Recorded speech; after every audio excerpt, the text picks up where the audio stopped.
네, 오늘은 물된 동산 같은 인생이라는 말씀의 제목으로 우리 이사야 58장 8절에서 11절의 말씀을 함께 나누고자 합니다. 우리 옆 앞뒤 좌우 분들에게 오늘은 특별히 이제 조금 한 단계 더 친밀한 우리 인사를 나누도록 하겠습니다. 우리 이름을 불러가며 이름이 갑자기 기억이 안 난다 하시는 분들만 우리 직분을 부르시고 이름을 부르며 이렇게 축복하겠습니다. 주님의 이름으로 땡땡땡 집사님을 환영하며 축복합니다. 주님의 이름으로 우리 최희아 집사님을 진심으로 환영하며 축복합니다. 네, 이렇게 이름을 부르니까 훨씬 더 친밀하지 않습니까? 네, 어떤 분이 그러더라고요. 욕은 안 배워도 짝짝 입에 달라붙는데 칭찬하고 축복하는 것은 왜 이렇게도 어색한지요. 그죠? 왜 어색하냐면 안 했기 때문에, 안 쓰는 근육이기 때문에 그렇습니다. 우리 다시 한번 우리 오늘 주일 2부에 나오신 우리 귀한 성도님들을 주님의 이름으로 환영하며 축복합니다. 제가 퀴즈를 하나 내도록 하겠습니다. 우리 한국 사람들이 제일 좋아하는 산은 무슨 산일까요? 설악산일까요? 지리산일까요? 한라산일까요? 어떤 산을 제일 좋아할까요? 네, 정답은 부동산입니다. 네, 우리 한국 사람들이 나누는 대화 내용에 꼭 빠지지 않는 주제 두 가지가 부동산과 주식, 이 두 가지는 꼭 빠지지 않고 등장을 한다고 합니다. 네, 놀랍게도요, 오늘 본문에 보면 부동산이 소개되고 있습니다. 네, 오늘 산이 나오는데요, 산 중에 산, 최고의 명산, 바로 어떤 산이죠? 물된 동산입니다. 네, 물된 동산이란 물이 끊어지지 않는 물이 넉넉한 동산입니다. 성경에 보면 물이 나오죠. 네, 물이 자주 나오는데요. 물이 상징하는 바가 있습니다. 생명, 죄 씻음, 풍성한 은혜 등을 의미합니다. 그러니까 물된 동산은 생수가 풍족해서 축복과 생명력이 가득한 동산을 뜻합니다. 그러니 최고의 부동산이라 할 수 있죠. 보기에 그런 되시는 하나님께서 이 시간 저와 여러분들을 물된 동산으로 초대하고 계십니다. 이제부터는 물된 동산에 머물며 물된 동산에서 베푸시는 놀라운 은혜가 여러분들의 삶 가운데 넘쳐나기를 주님의 이름으로 축복합니다. 네, 11절 말씀을 다시 한번 보겠습니다. 오늘 우리가 읽은 맨 끝절 말씀인데요. 여호와가 너를 항상 인도하여 메마른 곳에서도 네 영혼을 만족하게 하며 네 뼈를 견고하게 하리니 너는 물된 동산 같겠고 물이 끊어지지 아니하는 샘 같을 것이라. 아멘. 하나님은 우리의 인생이 물된 동산처럼 살아가기를 원하십니다. 여러분 머릿속으로 물된 동산을 한번 떠올려 보시기를 바랍니다. 그림을 그리시고요. 물된 동산, 멋진 동산을 그리셨습니까? 물이 가득한 동산, 메마른 땅에 물이 흘러 들어오는 그 광경을 한번 상상해 보십시오. 쩍쩍 갈라진 농가 밭에 물이 들어오면은 어떤 일이 일어납니까? 시들었던 농작물이 다시 살아나기 시작을 하죠. 타들어가던 잎들이 다시 푸르게 생기가 돋기 시작합니다. 하나님이 이런 약속을 하시는 이유가 무엇일까요? 지금 이스라엘 백성들이 처해 있는 상황이, 이스라엘 백성들의 현실이 바로 메말라 갈라진 땅과 같은 상황이기 때문입니다. 이스라엘의 지금 이스라엘인들의 삶은 병들어 있습니다. 육체적으로도 병들었고 정신적으로도 병들었습니다. 마음은 메말라 갈라지고 찢겨져 있었습니다. 왜 이렇게 된 것일까요? 왜 이 지경에 이른 것일까요? 나라에 큰 어려움이 생겼기 때문입니다. 당시 가장 큰 어려움, 나라의 어려움이라고 하면 크게 세 가지입니다. 첫 번째는 기근이 들었든지, 두 번째는 역병이 돈다든지, 세 번째는 적군이 쳐들어올 때입니다. 이 세 가지가 나라의 큰 어려움입니다. 백성들이 가장 두려워하는 것이기도 했죠. 여러분, 아이러니하게도요, 기독교의 역사를 살펴보면은, 여러분, 기독교가 어려움과 피박과 고통과 고난 가운데 성장하고 부흥했을까요? 아니면 아무 일도 없고 평안함 가운데 교회가 성장하고 부흥했을까요? 여러분들이 알고 있듯이 기독교 역사를 보면 교회가 성장했을 때는 고난과 핍박 속에서 성장하고 부흥했음을 보게 됩니다. 초대교회 때 우리가 사도행전을 읽으면서도 사도 바울과 그리고 사도들이 얼마나 많은 핍박을 당했습니까? 하지만 그때 많은 교회들이 세워지고 교회가 성장하고 부흥했거든요. 우리 16세기에 그 영국에 기독교 박해가 있었죠. 그때 메이플라워 호를 타고 미국에 정착한 이들이 누구였습니까? 청교도들이었죠. 이들을 통해서 미국 교회사가 만들어지게 되지 않았습니까? 우리나라도 마찬가지죠. 우리나라도 엄청나게 교회가 많은 핍박을 당했습니다. 양화진 가보면 순교한 선교사들의 묘가 있죠. 그리고 일제 침략, 유교의 아픔 속에서 많은 교회가 핍박을 당하고 성도들이 어려움을 당했지만 하지만 그때 교회가 제일 많이 성장했습니다. 하지만 교회가 가장 권위 있고 안정적인 어떤 이 중세, 가장 많은 타락이 있었죠. 교회 타락이 있었고 우리나라에서도 보면 세계적으로 유례 없는 엄청난 부흥을 단기간에 이루었지만 1990년 후반부터 해서 성장주의의 한계가 드러나기 시작했습니다. 오늘날 보면 교회 다닌다고 누가 잡아가지 않죠. 예배 드린다고 막 핍박하지 않죠. 때리지 않죠. 누구든 자유롭게 신앙생활할 수 있지만 그 영향력은 점점 줄어들고 있습니다. 다시 본문으로 돌아가서요. 어려움이 생기니까 사람들이 이제 이 예배를 드리기 위해서 성전을 찾기 시작했습니다. 그리고 기도하기 위해서 몰려든 사람들로 인해서 성전에는 발 디딜 틈이 없을 만큼 사람들이 많이 몰려들었습니다. 그리고 금식 기도를 하기 시작했습니다. 근데 우리가 돌아보면 어떨 때 우리가 하나님을 찾게 됩니까? 평안할 때, 좋을 때 하나님을 찾는 경우보다 아프고 힘들고 어려움이 있을 때 하나님을 찾는 경우가 더 많죠. 이게 잘못됐다라는 게 아니라 대개 보면 그렇다라는 겁니다. 어려울 때 하나님을 더 찾게 됩니다. 그리고 그렇게 해서 하나님을 찾고 기도한다면 그것도 복된 것이죠. 오늘 이스라엘의 이 모습을 보면은 여기까지 보면은 전혀 문제가 없어 보입니다. 기도하러 성전에 갔고 금식까지 하고 있으니 아주 신실해 보이죠. 그런데 문제는 예배당에 모인 그들의 마음이었습니다. 그들이 정말 하나님께로 마음을 돌이켰기 때문에 모인 것일까요? 아니면 지금 위기를 어떻게든 모면해 보고자 하는 방편으로 모인 것일까요? 하나님은 바로 지금 이 부분을 지적하고 계시는 겁니다. 이사야 58장은 우리가 금식장으로 알고 있죠. 58장에 보면 이 금식에 관한 메시지를 전할 때면 꼭 인용하는 것이 이사야 58장이지 않습니까? 그래서 제가 팁을 하나 알려드리겠습니다. 58장 이사야 오빠가 좋아하는 금식. 네, 이사야 오빠가 좋아하는 금식. 그래서 이사야 58장은 금식장이다. 이렇게 한번 들으시면 잘 안 잊어버릴 겁니다. 오빠가 58장이니까요. 오빠가 좋아하는 금식. 58장에서는 금식 문제, 그리고 안식일 문제, 신앙의 문제를 다루고 있습니다. 이스라엘 백성들이 위기와 어려운 상황 가운데서도 가운데서의 금식을 하기는 했지만 이는 하나님께서 기뻐하는 금식이 아니었다라는 것이죠. 그러니까 이들의 금식은 진심이 아니었습니다. 일단 어떻게든 고비만 넘기고 보자, 이 어려움만 좀 넘기고 보자 하는 그러한 마음이었던 겁니다. 그랬기 때문에 금식을 하였지만 이들의 삶을 보면 여전히 위선적이었고요. 사람들을 압제하고 다투고 주먹 다짐을 하는 일까지도 일어났습니다. 가진 자들은 금식하면서도 약한 자들을 여전히 업신여기고 무시하고 억울하게 착취했고 심지어 감옥에 보내고 노예로 삼기까지 했습니다. 뿐만 아니라 그들은 안식일을 제대로 지키지 않았습니다.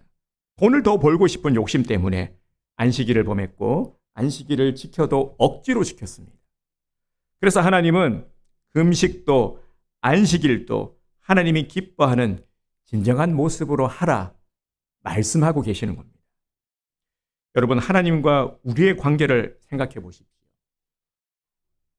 우리는 하나님과 나의 관계를 잊지 말아야 합니다. 우리가 신앙 고백을 드리죠. 우리가 예배에 앞서서 오늘도 우리가 사도신경을 드리지 않았습니까?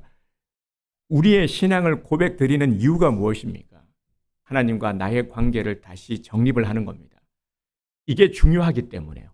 하나님과 나와의 관계, 하나님이 어떤 분이신지, 나에게 하나님이 어떤 분이신지를 우리가 잊어버리면 안 되는 것입니다. 만약에 잊어버리면 우리도 이스라엘과 같이 예배를 드려도 하나님 기뻐하는 예배가 아닌 것이죠. 기도를 드리더라도 하나님 기뻐하는 기도를 드리지 못하게 되는 것입니다. 하나님과 우리의 관계는 거래 관계가 아닙니다. 딜하는 관계가 아닙니다. 딜하는 관계, 거래 관계는 어떻습니까? 조건이 붙죠. 하나님, 제가 예배를 드릴 테니까, 제가 교회에 나올 테니까, 내가 교회에 잘 나가줄 테니까, 그러면 이렇게 해주세요. 이런 마음이 깔려 있는 겁니다. 내가 나의 수고를 기꺼이 내가 수고를 감당할 테니까, 그렇다라면은 하나님께서 이거 해주세요. 이런 마음인 거죠. 이런 딜하는 관계가 아니라는 겁니다. 우리의 신앙생활을 거래 관계로 여기지 말라라는 겁니다. 하나님께서 이스라엘 백성들을 구원하신 것은 어떤 이해관계 때문이 아닙니다. 그야말로 무조건적인 하나님의 사랑 때문인 것이죠. 여러분, 우리가 하나님의 자녀가 되었죠? 우리가 구원함을 입었습니다. 어떤 조건 때문에, 우리가 무엇을 했기 때문에 하나님의 자녀가 되고 하나님의 구원을 받았습니까? 어떤 노력을 했습니까? 무엇을 드렸습니까? 어떤 조건을 충족시켰습니까? 아니죠. 아니죠. 단 1도 우리의 노력으로 우리가 구원함을 얻은 것이 아닙니다. 전적인 하나님의 은혜입니다. 무조건적인 사랑, 그 사랑 때문인 것이죠. 하지만 이스라엘 백성들이 하는 이 기도와 금식은 하나님과의 일종의 거래였습니다. 그들은 하나님을 오해하고 있었습니다. 자기들의 노력과 열심, 인간적인 방법으로 하나님의 마음을 사려고 했던 것이죠. 여러분, 지성이면 감천이라는 말 들어보셨죠? 이 말 뜻은 참 좋은 말입니다. 열심히 지성을 쌓으면, 열심히 노력을 하면은 하늘도 감동한다라는 것이죠. 이처럼 이들이 열심히 금식하면서 지극정성을 다하면, 하나님께 성의를 보면 하나님께서 복을 내려주신다 여겼습니다. 하지만 하나님은 그들의 완악함과 무지함 때문에 그들이 망하는 것을 원치 않았습니다. 그래서 하나님은 처방전을 내려주셨습니다. 이사야 선지자를 보내서 그들의 문제가 무엇인지를 일깨워 주셨습니다. 하나님의 메시지가 무엇입니까? 이사야 선지자를 보내서 이스라엘 백성들에게 말씀하시는 하나님의 메시지는 여호와께로 돌아오라는 것입니다. 하나님이 원하시는 모습으로 다시 돌아오라. 하나님은 이사야 선지자를 통해서 그들의 잘못된 신앙, 잘못된 경건이 무엇인지를 말씀하셨습니다. 하나님이 원하시는 대로가 아닌 자기들이 바라는 대로 하나님을 찾는 그것이 지금 유다 백성들을 어렵게 한, 나라가 어려워진 그 원인이라는 것이죠. 어떤 조건과 환경 때문에 어려움에 처한 것이 아니라 붙들어야 될 것들을 붙들지 못한 하나님과의 관계가 깨어진 이것이 문제가 된다는 것입니다. 여러분, 하나님이 원하시는 것이 무엇입니까? 하나님에 대한 오해, 하나님에 대한 잘못된 생각을 고치라는 겁니다. 그것이 무엇입니까? 다시 말씀을 드리지만 신앙생활을 하면서 하나님과 거래하려고 하지 말라라는 겁니다. 여러분, 우리 기독교를 제외한 모든 종교들은 우상이라고 할 수 있죠. 하나님 외에 다른 신을 섬기는 것, 그 자체가 우상이죠. 다른 종교들을 보세요. 어떤 모습입니까? 어떤 모습으로 사람들이 종교 생활을 하고 있습니까? 다들 보면 자신의 목적을 이루기 위한 것 아니겠습니까? 신 또한 나의 필요에 의해서 만들어진 존재라는 것이죠. 이게 우상인 겁니다. 우리 기독교를 제외하고 말이죠. 다른 모든 우상의 종교들처럼 나의 목적을 위해서 그렇게 하나님을 수단으로 삼지 말라라는 겁니다. 그렇다면 기독교와 다른 종교가 차이가 뭐가 있겠습니까? 그래서 어떤 이들은 헷갈리는 겁니다. 아니, 기독교나 다른 종교나 다 똑같이 그래서 열심히만 신앙생활 하면은 뭐 결국 나중에는 다 똑같이 구원받는 것 아니야? 라는 이러한 이 잘못된 생각을 가지고 있는 것이죠. 이것이 종교다원주의, 종교혼합주의가 주는 이런 영향들입니다. 오늘날이 그러하죠. 그리고 하나님에 대한 오해를 하지 말라라는 겁니다. 우리 하나님은 잘못했다고 해서요, 너 이리 와봐, 너 혼 좀 나봐, 너 거짓말했지, 종아리 돼, 이런 분이 아니라는 겁니다. 우리 하나님은요, 잘못했다고 해서 막 책망을 하고 재앙을 내리시는 분이 아니라는 겁니다. 제가 어렸을 때 그 다니던 교회에 보면 예수님의 사진이 걸려져 있었어요. 근데 그 예수님 혹시 기억하시는 분들이 계실지 모르겠지만 예수님 사진이 있으면 이렇게 후광이 이렇게 비치고 그죠? 교회에 이렇게 떡하니 걸려 있는데 밤에 그 예수님의 사진을 보면 무서운 겁니다. 예수님의 사진이 인자하고 사랑스럽고 해야 되는데 예수님의 사진이 무서워서 교회 가기가 싫어진 겁니다. 네, 어릴 때요. 그래서 제게 있어서 예수님은 대단히 무서운 분이었어요. 그 사진을 보면서 말이죠. 네, 그랬던 적이 있었습니다. 하지만 우리 예수님은 무서운 분이 아니죠. 사랑의 하나님이십니다. 우리가 잘못을 하더라도 기회를 주시고 오래 기다려 주시죠. 오랫동안 기다려 주십니다. 그리고 사랑을 베풀어 주시고 용서해 주시는 분이십니다. 우리 하나님은 우리에게 복 내려 주기를 원하십니다. 우리가 우리의 자녀들을 우리 사랑하는 마음, 그 마음을 통해서 아버지의 마음을 우리가 느낄 수가 있는 것이죠. 그래서 자녀들을 양육해 보시는 분들은 아실 겁니다. 자녀들이 다 그냥 꼴 좋아 보이지 않잖아요. 때로는 꼴 보기 싫어도 꼴을 봐주는 것이 이 부모의 마음 아니겠습니까? 우리 하나님은 그보다 더 넓으신 분이시죠.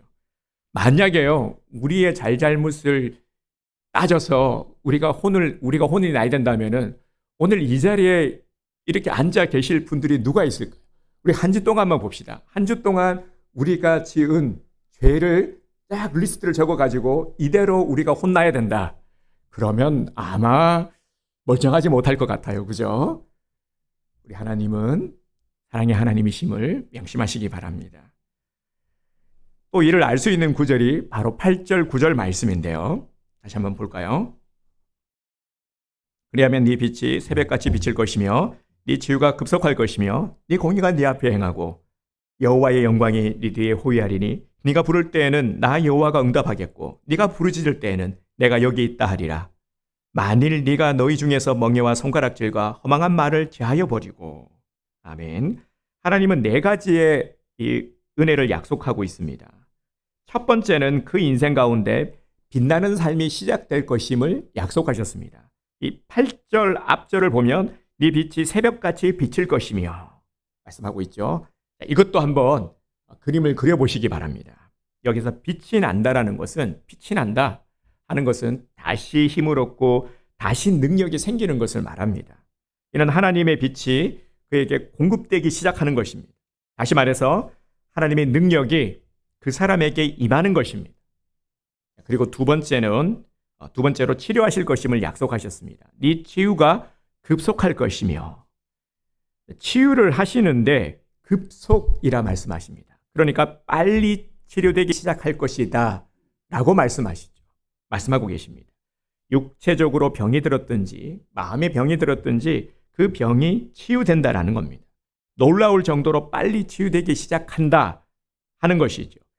이것이 바로 하나님의 마음입니다. 하나님의 마음을 이렇게 또 표현하고 있는 것이죠. 그래서 11절에도 보면 네 뼈를 견고하게 하리니 말씀하고 있습니다. 뼈대는 인생의 근본을 상징합니다. 그러니까 뼈마디를 견고하게 해주시겠다라는 말씀은 건강하게 해주시겠다라는 뜻도 되고, 나아가서는 우리의 인생 자체를 강건하게 세워주겠다 하는 뜻이기도 합니다. 세 번째로 한 약속은 보호하심입니다. 네 공의가 네 앞에 행하고 여호와의 영광이 네 뒤에 호위하리니. 아멘. 이 말씀도 그림을 한번 그려보시길 바랍니다. 나를 주인공으로 했어요. 나의 앞에는 의의가 있고 나의 뒤에는 하나님의 이 영광이 나를 호위하는 겁니다. 그러면 어떤 일이 일어나겠습니까? 원수들이 뒤에서 공격을 하려고 해도 하나님의 영광이 나를 뒤에서 지켜주시기 때문에 나를 공격할 수가 없는 겁니다. 나의 대적자들이 나를 공격하고 나를 해할 수가 없는 것입니다. 아무도 나를 건드릴 수 없게 되는 것입니다. 네 번째 약속은 기도 응답의 약속입니다. 네가 부를 때에는 나 여호와가 응답하겠고 네가 부르짖을 때에는 내가 여기 있다 하리라. 아멘. 하나님께 기도할 때에 내가 반드시 응답해 주마 하는 이 약속을 우리에게 하고 계십니다. 사실 이보다 더 좋은 건, 더 강력한 건 없겠죠. 여러분 얼마나 대단합니까? 이 은혜의 약속을 오늘 우리들에게 주님께서 하고 계시는 겁니다. 이게 다가 아니라요. 하나님께서는 두 가지 복을 더 주시겠다 말씀하고 있습니다. 11절을 다시 한번 보겠습니다. 여호와가 너를 항상 인도하여 메마른 곳에서도 네 영혼을 만족하게 하며 네 뼈를 건강하게 하려니 너는 물된 농산 같겠고 물이 끊어지지 아니하는 샘 같을 것이라. 아멘. 첫 번째 복은 하나님의 인도하심입니다. 여호와가 너를 항상 인도하여, 가끔 인도하는 것이 아니라 항상 인도하시겠다라는 겁니다. 여러분 옛날에요, 내비게이션이 없을 때는 운전할 때 필수 아이템이 있었습니다. 차에 보면은 꼭 비치해 두는 것이 있었죠. 지도책. 기억하실 겁니다. 차에 보면 지도책이 꼭 있었습니다. 그래서 어디를 가더라도 지도책을 보면서 건물을 보고 여기 다음 코너에서 우회전을 해서 가면은 어디 옆에 뭐 이렇게 그랬던 기억이 저도 지금도 나는데요. 지도책을 가지고 다니면서 운전을 했죠. 그런데 요즘은 내비게이션만 있으면 됩니다. 내비게이션만 있으면은 어디든지 찾아갈 수가 있어요. 서울 시내, 복잡한 서울 시내 전혀 문제 없습니다. 어디가 일방통행이고 아니고 걱정할 것 없죠. 하지만 우리 인생의 길은 그 어떤 것으로도 알 수가 없는 겁니다. 그래서 사람들이 불안해하죠. 알 수가 없으니까. 하나님께서 그렇게 만들어 놓으셨으니까 우리 인생을 말이죠. 내일 일을 우리가 알지 못해요. 당장 어떤 일이 일어날지. 그러니까 사람들이 누구를 찾습니까? 무속인을 찾죠. 경제가 불황이라도 무속인들은 불황이 아니라고 호황이라고 하더라고요. 네. 그래서 직업 추천군 중에 무속인이 들어가는 이런 정말 어처구니 없는 일들이 일어나고 있는데요. 그만큼 사람들이 수요가 있으니까, 많이 찾으니까요. 하지만 오늘 우리는 절대 그럴 필요가 없는 겁니다. 왜냐하면 하나님이 인도하시면 더 이상 길을 헤맬 필요가 없기 때문입니다. 하나님이 안내자가 되시기 때문에 더 이상 우리 인생은 방황하지 않아도 되는 것입니다. 그래서 다윗이 시편, 우리가 성도들이 가장 사랑하는 시편이 23편이지 않습니까? 23편 2절에서 그가 나를 푸른 풀밭에 누이시며 쉴만한 물가로 인도하시는도다. 인도하시는도다. 하나님의 인도하심을 찬양했죠. 하나님의 인도하심이 있으니까 내 삶이 평안할 수밖에 없는 겁니다. 방황하지 않을 수밖에 없는 것이죠. 하나님의 인도하심은 일시적인 인도가 아니라 항상 우리를 인도하시는, 영원히 지속되는 인도하심임을 믿으시기 바랍니다. 두 번째 복은 번성과 형통입니다. 이 물된 동산이 되는 번성과 물이 끊어지지 않는 형통의 복. 다른 곳은 가물어도요. 이스라엘이 이 당시 때 나라의 가장 큰 어려움 중에 하나가 기근이라고 했죠. 기근이 들면은 먹을 것이 없으니까 사람이고 짐승이고 굶어 죽을 수밖에 없는 겁니다. 하지만 물된 동산은 달라지는 겁니다. 물된 동산의 물은 외부적으로 들어오는 물로 인해서, 그리고 물이 끊어지지 않는 샘은 내부에서부터 솟아오르는 이 물로 인해서 마르지 않는 풍요를 누릴 수 있게 되는 것입니다. 오늘 우리들에게 주시는 영적인 메시지가 무엇입니까?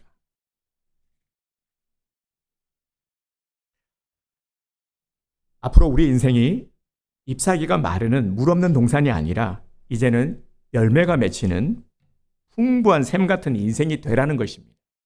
물된 동산 같은 그런 인생이 되라는 것이죠. 하나님은 우리가 이러한 삶을 살기를 원하십니다. 물된 동산처럼 물이 끊어지지 않는 샘과 같은 이러한 메마르지 않는 삶을 살기를 원하십니다. 사랑하는 성도 여러분, 나의 모습을 한번 돌아보기 원합니다. 나는 어떤 모습으로 살아가고 있습니까? 나는 무엇을 바라며 살아가고 있습니까? 내 모습을 한번 돌아봅시다. 무엇을 이루기 원하십니까? 여러분 혹시 멧돼지와 도토리 이야기 아십니까? 깊은 산 속에 멧돼지 한 마리가 살고 있었습니다. 하루는 이 멧돼지가 먹이를 찾아서 어슬렁어슬렁 거리다가 뜻밖의 많은 도토리들이 이 땅바닥에 널려 있는 것을 봤습니다. 그래서 멧돼지는 얼른 가서 좋아하는 이 도토리를 정신없이 다 주워 먹었습니다. 그런데도 이 양이 차지를 않는 겁니다. 그래서 멧돼지는 옆에 쌓인 낙엽을 파헤쳐 보았습니다. 낙엽을 파헤치니까 거기에 이 도토리 알이 또 나오는 겁니다. 이 미련한 멧돼지는 이 맛있는 도토리가 땅 속에서 나는구나. 땅을 파면은 도토리가 나오는구나. 그렇게 이제 생각을 한 겁니다. 그래서 먹고 나면 계속해서 이 땅을 깊이 파헤치기 시작했습니다. 열심히 땅을 계속해서 파니까 어떤 일이 일어났냐면 이 도토리 나무의 뿌리가 이제 견디지 못하고 나무가 이렇게 쓰러진 겁니다. 쓰러져서 멧돼지는 그 나무에 깔려 죽고 말았죠. 네, 인간의 욕심이 이와 같다라는 것입니다. 하나님은 그 자녀인 우리들에게 언제나 필요한 것, 꼭 필요한 것들을 허락해 주시고 채워 주십니다. 근데 왜 우리는 하나님이 주신 것을 잘 만족하지 못하는 걸까요? 하나님이 주신 것을 감사히 여기지 못하는 걸까요? 보면은 그렇지 않습니까? 정말 자족하는 그런 마음으로 감사하며 살아가야 될 텐데 이게 잘 되지 않는 것 같습니다. 왜냐하면 우리들 안에 있는 욕심의 마음이 있기 때문이죠. 내가 일을 가지고 있습니다. 근데 일을 가지고도 충분히 살아갈 수가 있는데 다른 사람이 가진 이가 보이는 겁니다. 그러면 비교하게 되죠. 쟤는 일을 가지고 있네. 그러다 보니까 나도 일을 가지고 싶고 일을 가지기 위해서 노력을 합니다. 그런데 일을 가지니까 또 삶을 가진 자가 보이는 겁니다. 이렇듯 우리에게는 만족이 없는 것이죠. 자꾸만 우리의 욕심을 채우려고 하는 모습입니다. 여러분, 내게 주신 것들의 의미를 찾고 감사하시기 바랍니다. 욕심으로 무엇을 얻고자 하지 마십시오. 그러면 만족함이 없습니다. 하지만 이것이 결코 쉽지 않죠. 알지만 쉽지 않음을 우리는 늘 느끼고 있습니다. 그래서 우리가 어떻게 살아야 될지에 대한 이러한 욕심의 마음들을 다스리고 어떻게 살아야 될지에 대한 해답을 어디서요? 하나님의 말씀을 통해서 우리가 찾아야 하는 것입니다. 그래서 이런 우리들에게 연약하고 불안정하고 한계를 지니고 있는 우리들에게 우리들을 위해서 주님께서 말씀을 주신 겁니다. 말씀을 통해서 우리가 무엇을 해야 될지를 깨달아 가야 하는 것입니다.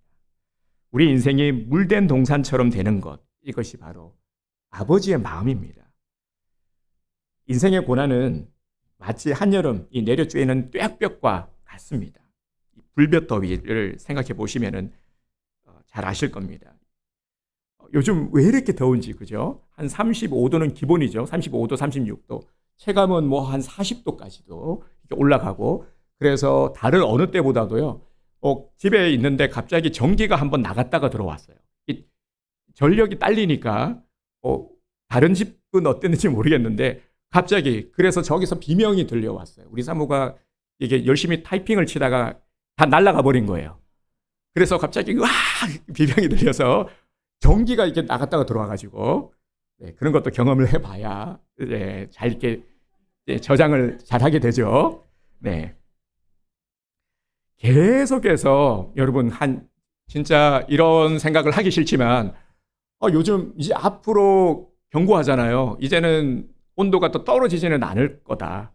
계속해서 올라가고 있어요. 날은 덥고 이제 에어컨을 안 켤 수가 없어요.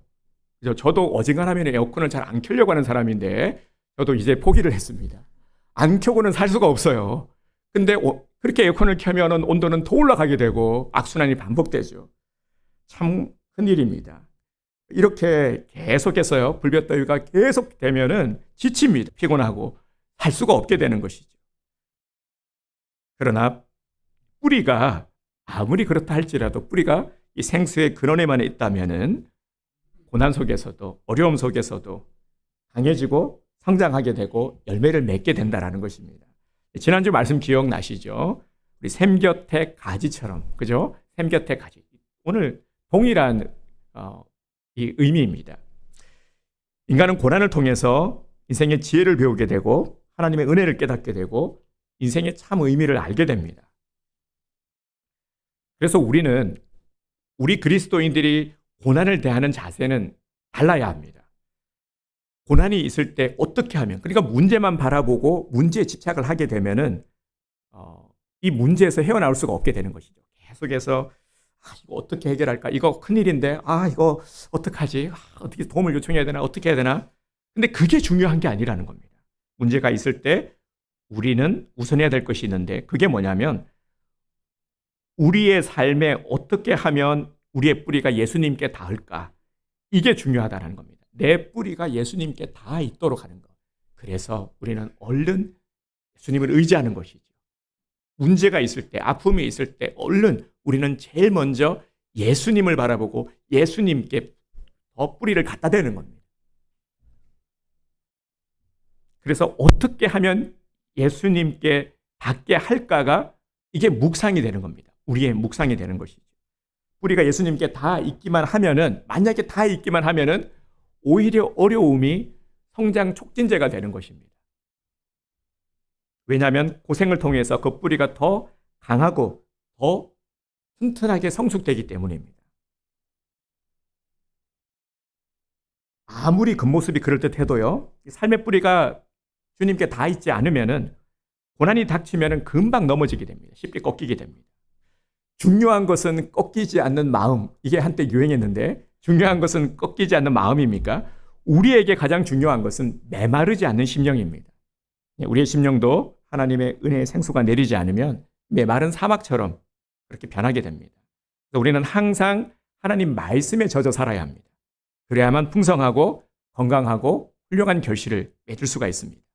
생수의 그런 대신은 하나님을 떠나서는 아무것도 할 수 없음을 여러분 명심하시길 바랍니다. 하나님을 떠나서는 아무것도 할 수 없고 될 수 없는 겁니다. 이걸 일찍 깨달으면 그것도 복입니다. 여러분, 많이 방황하고 탕자처럼 다 잃고 나서요, 실컷 얻어맞고 나서 만신창이가 되어서 깨닫지 마시고요, 일찍 이것을 깨달으시길 바랍니다. 환경과 여건을 바꾼다고 해서 행복해지는 것이 아닙니다. 우리의 삶이 물된 동산 같은 인생이 되어야 하는 것입니다. 여러분, 갈증이 나잖아요. 갈증이 날 때 탄산음료를 마시면 어떻게 됩니까? 우리가 상식적으로 알고 있듯이 탄산을 마시면 갈증이 잘 해소되지가 않습니다. 금방은 시원해도 자꾸 갈증이 나죠. 갈증이 날 때는 무엇을 마셔야 됩니까? 생수를 마셔야 되죠. 주님이 주시는 시원한 생수는 갈급한 심령 위에 참 위로를 얻게 됩니다. 여러분, 계속되는 폭염 가운데 많이 힘드시죠? 그런데 우리의 심령은 어떻습니까? 사실 더위가 문제가 아니라 마음이 메말라 있는 것이 더 큰 문제인 것이죠. 주님이 주시는 생수의 말씀으로 우리의 심령이 먼저 시원함을 얻어야 합니다. 그러려면 어떻게 해야 됩니까? 물된 동산이 되려면 어떻게 해야 됩니까? 그래서 두 가지를 우리가 잘 해야 되는데요. 오늘 이 두 가지를 우리가 결단하기를 원합니다. 첫 번째는 하나님의 말씀을 의지하는 것입니다. 이번 주 요절 말씀이 예레미야 17장 7절의 말씀인데 우리 주보를 보시면서 함께 선포하도록 하겠습니다. 시작. 무릇 여호와를 의지하며 여호와를 의뢰하는 그 사람은 복을 받을 것이라. 예레미야 17장 7절 말씀. 아멘. 여호와를 의지하며 여호와를 의뢰하는 그 사람은 복을 받을 것이라. 아멘. 분명히 말씀하고 있죠. 여호와를 의지하느냐 의지하지 않느냐, 이 선택의 문제. 여러분, 믿음은 선택입니다. 이 선택은 내가 해야 되는 것입니다. 누가 강제로 해줄 수 있는 것이 아닙니다. 아무리 사랑하는 내 자녀라 할지라도 믿음의 선택은 본인이 해야 하는 것이죠. 오늘 우리가 마찬가지입니다. 우리가 선택해야 될 것, 내 의지를 가지고요. 그래서 세상을 의지하는 것을 선택하지 말고 신앙을 붙드는 것을 선택하십시오. 물질을 의지하는 것을 선택하지 말고 하나님을 의지하는 것을 선택하십시오. 사람을 의지하는 것을 선택하지 말고 약속의 말씀을 더 의지하십시오. 분명한 것은 여호와를 의지하며 사는 사람은 복을 받는 사람이 될 것이고, 사람을 의지하고 물질을 의지하며 사는 사람은 결국 메마른 인생이 될 것입니다. 두 번째는요, 신앙의 뿌리를 깊이 우리가 내리는 것입니다. 신앙의 뿌리를 깊이 내린 사람은 어지간한 풍파가 불어와도 끄떡없습니다. 흔들리지 않습니다. 절대 쓰러지지 않습니다. 우리 보면 신앙의 기복이 너무 심한 사람이 있습니다. 좋을 때는 할렐루야인데 할렐루야고 뭐든지 다 할 수 있을 것 같은데 조금만 어려우면 금방 불평하고 원망하는 모습을 보게 됩니다. 이런 모습이 신앙의 기복이 좀 심한 것이죠. 왜 그러냐면 뿌리가 약해서 그런 것입니다. 신앙의 뿌리를 깊이 내렸다라는 건 하나님과의 관계성을 말하는 것입니다. 하나님과의 관계, 우리 지난주도 마찬가지지만 이 친밀한 관계를 유지해가는 것이 대단히 중요합니다. 하나님과의 친밀한 관계만 유지하면 걱정할 게 없는 것이죠. 이런 사람은 물된 동산의 나무처럼 늘 푸르고 생생할 뿐 아니라 열매가 풍성하게 맺는 그런 삶을 계속해서 이어갈 수가 있는 것입니다. 이제 우리 인생은 어떤 인생이 되어야 되겠습니까? 오늘 말씀의 제목처럼 물된 동산 같은 인생이 되어야 하는 것입니다. 이것이 하나님께서 원하는 모습입니다. 우리에게 원하는 모습입니다. 이런 삶을 살기 위해서요, 우리가 또 해야 할 것, 오늘 우리에게 요구하시는 것이 있는데 9절 중반절 만일부터 해서 10절 하면까지를 함께 읽어보도록 하겠습니다. 9절 중반절 만일부터 시작. 만일 네가 너희 중에서 멍에와 손가락질과 허망한 말을 제하여 버리고 줄인 자에게 네 심정이 동하며 괴로워하는 자의 심정을 만족하게 하면 여기까지만 하면까지만 아멘. 그러니까 만일부터 하면이 조건절입니다. 만일 하면 이는 하나님께서 제시한 것을 따르라는 것입니다. 물된 동산 같은 하나님의 축복을 누리는 데 필요한 것은 하나님이 원하시는 것을 우리가 따르는 것입니다. 여러분, 이제 말씀을 마무리하는 시간인데요. 다시 한번 우리들의 마음을 다시 정리하며 주님 앞에 결단드리기를 원합니다. 하나님이 원하시는 것을 따르는 것이 순종이죠. 여러분, 순종이 무엇입니까? 순종은요, 우리가 분명히 알아야 될 것이 내가 납득해서, 내가 이해해서, 그래서 내가 납득할 수 있으니까 그래, 나 따를게. 하나님의 말씀, 내가 좀 이해가 안 돼. 이건 순종이 아니죠. 납득이 되지 않고 이해가 되지 않지만 하나님의 말씀임을 믿기 때문에 아멘하고 내가 순종하는 것. 이것이 믿음입니다. 지금 우리에게 요구되는 것은 바로 이 믿음의 순종이 요구되는 것입니다. 대부분은 어떤 모습이냐면 납득되면, 내가 이해되면 내가 할게. 이게 우리에게 있는 습성이죠. 하지만 그렇지 않습니다. 하나님이 원하시는 것은 설령 내 생각과 다르고 이해가 되지 않는다 할지라도 하나님의 말씀이기 때문에 따르는 겁니다. 하나님의 말씀이기 때문에 믿음으로 따르는 것. 믿고 순종하고 하면 하나님께서는 또 이해할 수 있는, 근데 우리의 이 신앙의 영역은 우리가 경험해 왔듯이요, 이해해서가 아니라 내가 순종했을 때의 모든 과정 속에서 우리가 깨닫게 되는 것이 너무나도 많습니다. 저의 경우도 그렇습니다. 그때는 이해할 수 없었지만 지나고 났을 때 하나님이 왜 안 되게 하셨는지, 하나님이 그때는 내 기대대로 되지 않아서 마음 아픔이 있었지만 그런데 아차 싶은 거죠. 그때 했더라면 더 안 좋은 결과가 주어졌을 텐데 지나고 나니까 감사한 것이죠. 이렇게 우리가 순종하며 나갈 때는 모든 것들이 협력하여 선을 이루어가게 하시고요. 정말 이 형통의 길로 주님께서는 인도하십니다. 그래서 하나님께서 인도하시는 길이 가장 확실한 길이고 시행착오를 줄일 수 있는 길인 겁니다.